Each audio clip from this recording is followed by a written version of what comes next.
لا لا لا نحتاج المال كي السلام علیکم ورحمۃ اللہ وبرکاتہ۔ امید کرتا ہوں سب ساتھی خیر و عافیت کے ساتھ ہوں گے۔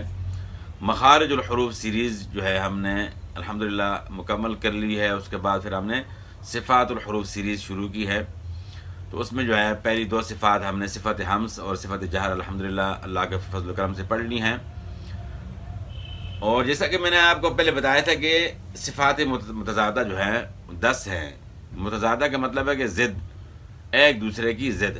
تو 10 صفات متضادہ جو ہے نا وہ ایک صفت دوسری کی ضد ہے، تو اس طرح 5 جوڑے بن گئے۔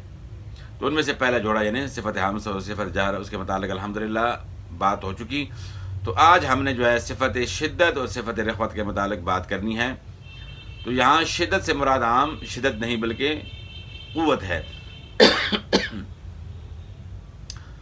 اور اس کے بالمقابل جو ہے صفت رخوہ ہے۔ تو حروف شدیدہ جو ہے وہ 8 ہیں۔ اجیدو کا قطبتا ان کا مجموعہ ہے۔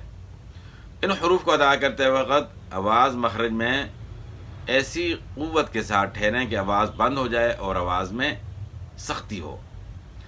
اس کے مقابلے میں جو ہے صفت رخوت ہے۔ صفت رخوت میں آواز مخرج میں ایسے یعنی کمزور آواز کے ایسی کمزور آواز کے ساتھ آپ ان کو ادا کریں کہ آواز بھی جاری رہے اور آواز میں نرمی ہو، سختی نہ ہو۔ تو یہ یعنی ان کی تعریف ہو گئی۔ اب ان کے درمیانی ایک صفت ہے توسط۔